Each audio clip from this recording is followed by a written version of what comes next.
Hi there, class. Welcome to the lecture for Chapter 5, which is on the impact of culture on management styles. And what better way to kick things off than a Dilbert? We can't compete on price. We also can't compete on quality, features, or service. That leaves fraud, which I'd like you to call marketing. Our quote of the week this week comes from Guy Kawasaki, former marketing exec for Apple, and he says, "When you enchant people, your goal is not to make money from them or to get them to do what you want, but to fill them with great delight." When you look at your job as a marketer as not just to persuade, but to make people insanely happy, you become totally unstoppable. Let's look at a quick video about how the world is changing.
So the moral of the story is not only do you have to navigate different cultures, but you have to navigate all of these cultures moving along and changing at breakneck speed.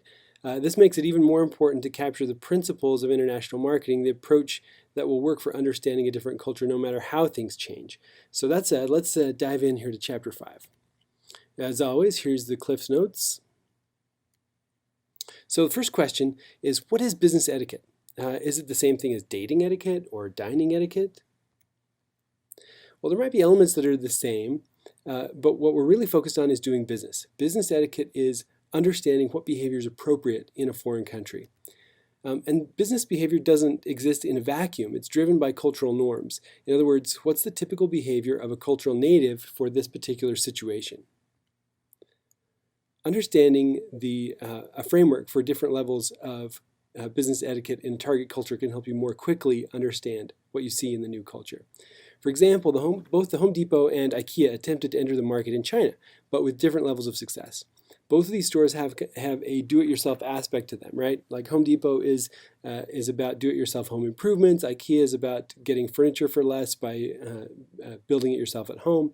Well, it turns out that in China, do-it-yourself had some negative connotations. So where labor is super cheap, doing it yourself to save money was a sign that you were poor, or that you couldn't afford to hire somebody. So Home Depot enters China in the same kind of big box format that they use in the US, where IKEA added the components of delivery and assembly service to their stores. So those services were a huge hit in the Chinese market. So you order something from IKEA, a guy shows up, delivers it to your house, and builds it for you in your living room. And so as a result, IKEA thrived, but Home Depot struggled and eventually had to close many of their Chinese stores. Why did IKEA thrive? Because they understood the cultural expectations that existed in the Chinese market. So we're going to talk about, hey, when in Rome, does that apply? There are three things that we wanted to identify about behavior in foreign markets: imperatives, electives, and exclusives. Now, cultural imperatives are behaviors that are expected, like this sign asking visitors to remove their shoes. Imperatives are customs which must be met, conformed to, recognized, and accommodated for a successful business relationship. Non-compliance with this type of cultural norm is perceived as rude and uncouth. It might be offensive to those within the culture, which ultimately could be the difference between doing business there or not. The picture here in the background is St. Peter's Basilica in the Vatican, and it shows visitors lined up to tour the cathedral. If you've ever been here before, you will have seen people selling scarves outside. And they sell these scarves to women who are wearing like short shorts or skirts, or wearing shirts which bare their shoulders. The cathedral has a modesty standard which is expected from anyone who enters. Now, what about cultural electives? Here's a meeting between German Chancellor Angela Merkel and Wen Jiabo of China, and they're toasting this business summit that they both attended. Is it optional for them to toast or mandatory to toast? Is champagne required in this situation? Well, cultural electives are those things that are optional. You may participate them if you choose, such as eating sushi in Japan. It isn't rude to pick something else from the menu, but you're welcome to eat sushi if you like. Now, some electives can be customs that might seem strange, like this is Punxsutawney Phil, right, from the Groundhog Day celebration in Punxsutawney, Pennsylvania. Or if you've seen the Groundhog Day movie with Bill Murray, this is Punxsutawney, right? So that might seem pretty strange to an outsider, but it's an elective. You can choose to participate in the celebrations around Groundhog Day or not, and nobody will care one way or the other. The third element is exclusives. Now, until recently, the Forbidden City in Beijing was, well, forbidden. Entry to the city was restricted, and foreigners were not permitted to enter. So exclusives represent those activities that outsiders are not permitted to join in. Here's a picture of the Kaaba in the Great Mosque in Mecca. This is not something that non-Muslims are allowed to participate in. It is most definitely a cultural exclusive. Can you think of any other cultural exclusives from your home culture or wherever you were born? One of the exclusives we have here is LDS temples. Well, here in every place there's an LDS temple. So this is a cultural exclusive. It's not something that, as an outsider to that culture, you're allowed to just join in. Now we'll discuss how American standards of business management have been exported and adapted. So I mentioned before how in the post-World War II era, American businesses were kind of the first multinational corporations. So since these American companies were the first of this size and scope, American business management concepts got introduced to a lot of companies around the world.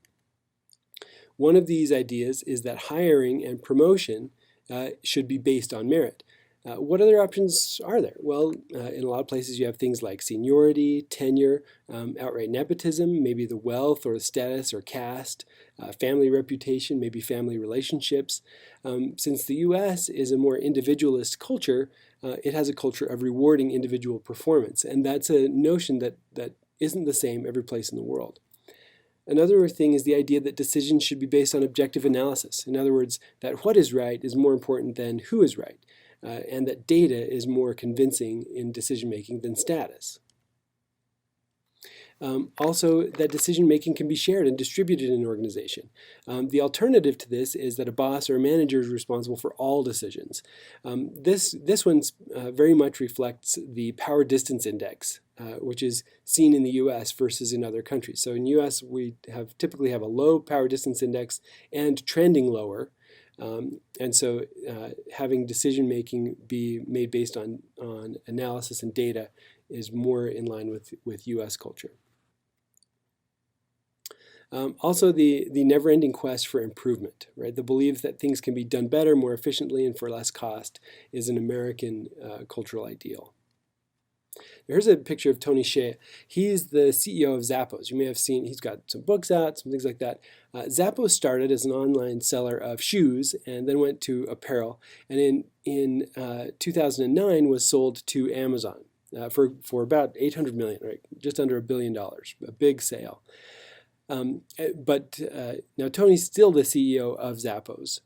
They're just an Amazon-owned company. Amazon kind of was hands-off with them. And one of the things that he was famous for doing is introducing the idea of a holocracy, which is the idea that business units don't have fixed managers. So you may put together a team to tackle a project, and that team has a group of people from different disciplines, and somebody is effectively appointed to be the manager this time, and they may not be the manager next time. It's a very egalitarian approach, and there's pros and cons about this. You can look up holocracy online and find out more about it, but this is probably the biggest experiment with holocracy in American business. Now, around the world, we see a bunch of different approaches that kind of contrast to those exported by American businesses. You remember this slide from last week about the power distance index? Well, power distance index greatly affects management styles. In high PDI cultures, rank and file employees are really unlikely to contradict their boss, even if he's wrong. High PDI is common in Asian cultures especially, and a famous case for the impact of this was Korean Airlines. So Korean Airlines in the 1990s had more plane crashes than just about any other airline. Well, they found that one of the reasons for that was that co-pilots were unwilling to correct their superiors, even if that meant that the plane crashed. So Korean Airlines eventually was able to identify this and correct it, but they had several plane crashes where they looked at the communication between the co-pilot and the pilot, and the co-pilot just knew that there was a problem but was unwilling to address it, and so the plane crashed. Well, that seems kind of dumb. Now, low PDI cultures, subordinates are likely, and in some cases even encouraged, to disagree. There's kind of support for challenging your boss. When it comes to decision making, you've got three common approaches: top-down decision making, right? This is high PDI, decentralized decision making, and then consensus or group decision making. And all of these exist in different forms around the world. Now, another key management concept is to identify the aspirations of those who are in management positions. What's motivating them, and how does that affect their style? This question is about which of the aspirations turn out to be most applicable in the culture you're studying or the culture you're moving into. So let's take a look at each one. Security and mobility motivated managers are looking for a good, stable job, maybe the ability to travel or vacation every year, but stability is their biggest motivator. Personal life motivations are things like maybe family concerns or access to recreation. These are kind of like all the things that we use here in Utah to recruit executives to our companies. Then affiliation and social acceptance. The question here is whether managers gain status or membership as a result of their management role, and how much do they value that. Then finally, power and achievement. These are managers that are driven to achieve, or maybe they're motivated just by the opportunity to exercise authority over others. So if this is the key motivator, you can see where that could lead to different types of problems from subordinates. Here's 2012 stats around the average number of hours worked annually in several countries. The U.S. is kind of in the middle of the group. They're the bottom row, but in the middle in terms of hours worked annually. Does anything on this group surprise you? Look at South Korea. They're the highest. Mexico, right, significantly above the U.S. And Europe significantly below. And then also note that between 2000 and 2010, the trend is for working hours to drop. So around the world, people are working less, but the ratio in terms of who's doing the most working hours, who's doing the least, is staying pretty consistent. Now let's look at the attributes common for the communication styles around the world. We'll start with a quote from Hall. He was one of the anthropologists that we quoted in the last lecture. So he says the symbolic meanings of time, space, things, friendships, and agreements vary across cultures. That's pretty far-reaching and deep in terms of just what does this mean from one culture to the next. And when it comes to communication, a lot of times we're talking about high context versus low context. This also follows typically the collectivist versus individualist spectrum. But here you can see, right, Japan, Arabian countries, Latin American countries are very high context. And the individualist countries like the United States, like Germany, Switzerland, and Scandinavia are more low context.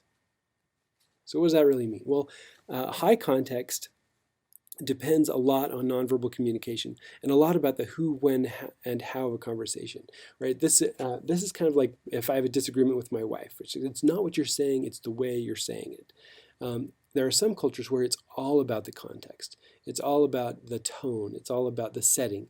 It's all about the power distance index between the speaker and the receiver. Low context, on the other hand, depends mostly about the words you say. So misunderstanding whether the communication is delivered in high context or low context can really lead to communication problems and could scuttle your deal. Maybe you have somebody who says maybe when what they really mean is no, or maybe they say maybe when what they really mean is yes, or let's wait and see. And maybe you're not versed enough in their culture to understand the contextual clues that may be really common for them. Another communication element is the tempo of business conversations. So some countries, it's hey, we're going to get right down to business. This tends to be the lower context countries. Hey, we're going to get right down to business. Here's the issues we need to negotiate. Boom, boom, boom, get it done. Other countries are slower. The tempo, the pace is less. They maybe want to eat first. Maybe they want to make small talk. Maybe they want to do something to get to know you before they get right down to the terms of an agreement or a negotiation. Another thing is formality. Some countries, business communications are very formal, while others are more casual. I mentioned this last week as well, right? Countries differ in their perception of time. Now, this isn't saying that a second or a minute or an hour passes any more quickly or slowly in one culture than the next. But what it does do is it talk about their perception. So if you'll remember this slide, where the German example is on time is on time. The Chinese example is a little more flexible. Well, what these are called is monochronic or M time, and polychronic, or P time. So monochronic time, M time, means we do one thing at a time. We're not multitasking. Typically, it's low context cultures, so cultures like the United States, like Germany and Scandinavia, and where on time is on the dot. Now, in P-time cultures, hey, we're doing a lot of things at once. And it's much more oriented around the people involved. Is everybody okay? How are we feeling about things? And that's more common in high context cultures, such as Asia and Latin America. So this is a good example. Looking at countries' perception of time. Take a look at these examples. How long it takes them to walk 60 feet, how long an average visit is to the postal service, and how precise their public clocks are, right? So Switzerland, right, we expect public clocks to be, super on time. But take a look down at El Salvador. The clock could be off by a half an hour, and nobody cares. Or look at the postal service. How long does it take to buy a stamp and mail a letter? Well, sometimes that's a social experience. Take a look at Kenya, right? Half an hour to go buy a stamp. Mexico, close to the same. Where Germany, in, out, got it, done, boom. And then I like this one too, walking 60 feet. So who's the biggest on this one? Romania, right? Takes 30 minutes to walk 60 feet. Well, there's a lot of talking going on. There's a lot of other things happening. It's not just a sprint. Where Ireland's like, boom, it's cold outside, we're going. Say the United States, right, very short. The Netherlands, 2 minutes. England, 4 minutes. But then some of these other cultures, Singapore, well, there's a lot of people to talk to between here and 60 feet away. Okay, difference in management styles around the world. There is a the high context or low context affects negotiation. So it affects whether it's normal for us to be precise on price and terms, or whether we kind of come to a general agreement first and tighten things up later. Also, market orientation. So where it says American companies are embracing the market orientation, that means that American companies are adapting to whatever the orientation is in the target market, and other countries are kind of coming along behind them. Gender bias. So this uses kind of a neutral term to describe what really is a specific bias against female managers. And this is alive and well in a lot of the countries of the world. So especially, this matters to you whether you're male or female, but especially if you are a female manager, this is something to be aware of and to reckon with. And although this is changing, you got Asian, Latin American, and Middle Eastern countries that are less prone to accept women in management roles. This isn't just something that exists outside the U.S., by the way, unfortunately. Here's Marissa Mayer, right? She recently announced her plans to step down as the CEO of Yahoo. She's the highest paid woman in the country. And just because we have a good example of a woman in an executive role is not to say that there's equality, or that men and women are equally represented in management roles. So a study was done by Lean In and McKinsey called Women in the Workplace. This study showed that the gender gap is closing, right? That's good news. But it's closing at kind of a glacial pace. At the rate it's moving, it'll take another 100 years before women and men are both equally represented in management roles around the country. Here's a look at the median female pay by state as a percentage of male pay. So you can see Utah is kind of low in this, right? The average woman earns 67% of the average man. Some interesting gender issues in Japan on the left. The subways were crowded, and so there was a lot of complaints that women were getting groped and harassed, and so their solution was, we're going to have women-only subway cars. On the right-hand side, you can see the lines at McDonald's in Saudi Arabia. The lines are divided along gender lines, so you have a male line and a female line. Here's a look at female representation on boards, corporate boards, and so this is interesting in terms of you can see how the distribution is. But Norway, who's the leader here, is still only at 35% of representation. And then finally, cultures have different views on what constitutes corruption. There's actually a corruption perceptions index, which I think is pretty awesome that they measure this. Here you can see countries at the top and at the bottom. So New Zealand, Denmark, Finland are looked at as very non-corrupt. Where at the bottom of the list you have Myanmar, North Korea, and Somalia, which are looked at as being very corrupt. Here's another. I really like the names on these indices, but this is the Transparency International Bribe Payers Index. And what this means is it measures the likeliness of a company to win business by paying a bribe. So in the Netherlands and Switzerland, it's like you have no better chance of winning a deal with a bribe than you do otherwise. But down near the bottom, you see Indonesia, Mexico, China, Russia. It's like, look, bribes are kind of par for the course in these cultures. Let's work through a few definitions. Bribery represents a voluntary payment by somebody who wants an unlawful advantage. So winning a contract, getting a favorable review from maybe a regulator, having an inspector look the other way, etc. That's bribery. Extortion's where payments are extracted under threat or duress. So this is like, hey, if you don't pay me this money, I'm going to send Vinny around and he's going to break your knees. There's also lubrication. Lubrication is kind of like tips for lower-ranking officials to expedite the process. These are viewed as acceptable in many countries, but are not common in most cases in the United States. So sometimes U.S.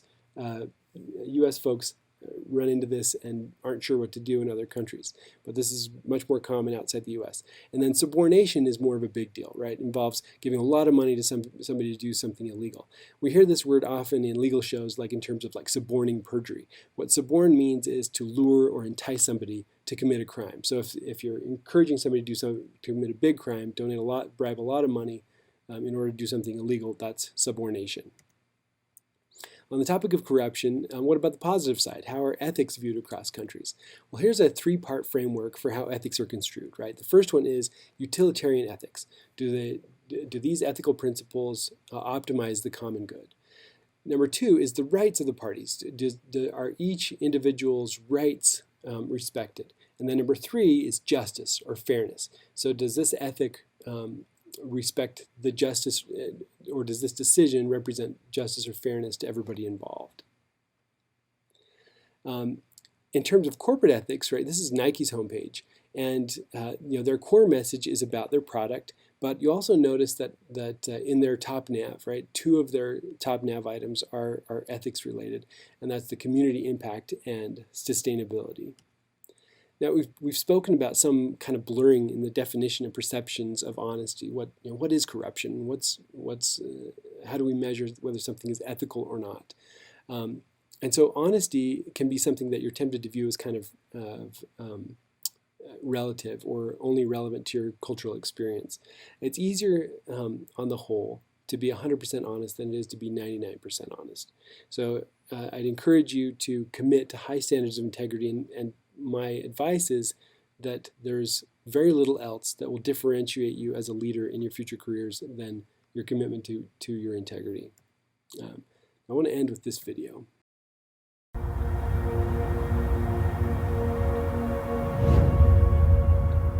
I'm proud to be English. My family have served and we've defended this country and we've been to war for this country. I'm really patriotic about Bangladesh. Well, I am 100% Icelandic, yeah, definitely. This is a Kurdish wedding with my mom in the traditional Kurdish clothes. We're just proud black, so that's it. Yeah, I think we are probably the best country in the world, if I'm honest. Think about other countries and other nationalities in the world. Are there any that you don't feel you get on with well, or you won't like particularly? Germany. Yeah, I'm not a fan of the Germans. You might think they're a little bit. Particularly India and Pakistan, probably because of the whole, the conflict. Because I have this side of me that hates Turkish people. Not people, but the government. But French? No. We're just best, it's just fact. I'm more important than you. I don't know you, but in my opinion, I am strong and I am more important than a lot of people. How would you feel about taking a journey based on your DNA?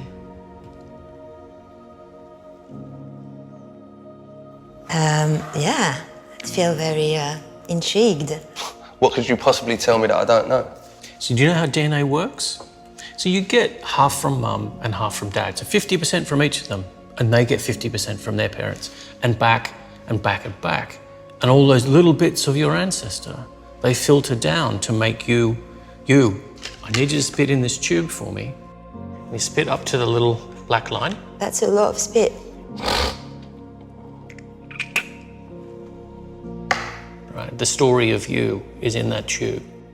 What's it gonna tell me? It's gonna be, oh yeah, you're French, and wait, your grandparents are French, and wait. 100% Bengali. Solid Iraqi. I'm Cuban. You're gonna tell me that I'm English, like I've told you.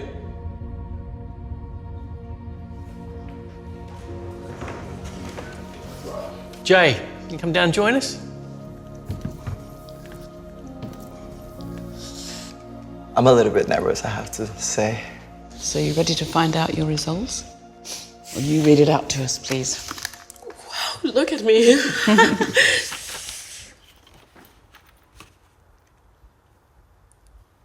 Oh my God. Oh, wow. Shit, I didn't expect that. All of them. Whoa! No! No. Caucasus, which was Turkish. Yeah. Eastern Europe, Spain, Portugal, Italy, Greece. I'm 32% British. What? Great Britain, 30%. Can we 5% German? I'm Irish. Yeah. So I'm a Muslim Jew. Great Britain, 11%. Are you sure these results are mine? Eastern Europe. Iceland has definitely moved closer to Europe now. I'm gonna go a bit far right now, but this should be compulsory. There would be no such thing as like extremism in the world if people knew their heritage like that. Like, who would be stupid enough to think of such thing as like a pure race? In a way, we're all kind of cousins, in a broad sense. In a much more direct sense, you have a cousin in this room. Turn around and guess who it is.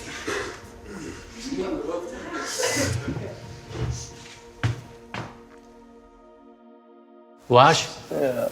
What's that? why don't you come down here and meet your cousin? God, this is amazing.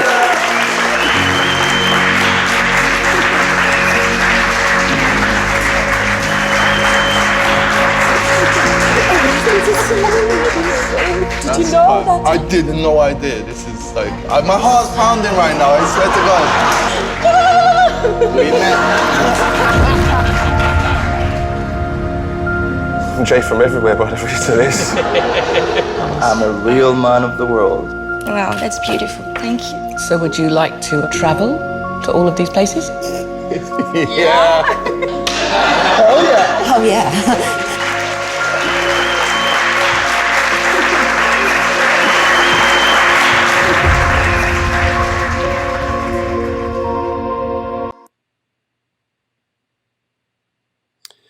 So for next week, country notebook number 1. Oh, I've got the date wrong in here. This is for next week. We've got country notebook part 1 is due. That's a group assignment. This is one of the bigger. We've got 3 of these across the course. It's one of the bigger ones.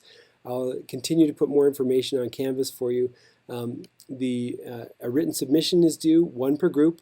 You'll do an oral presentation, so in this case we won't record it in class, we'll record it via GoReact, and you'll record each of your individual components, and we'll title the videos so that I can tell that they're all part of your group. So each video will have a title, Group 1, Group 2, etc. And then you'll log on and watch the other videos that are there and give feedback. So all of that next week, big week next week. So thank you.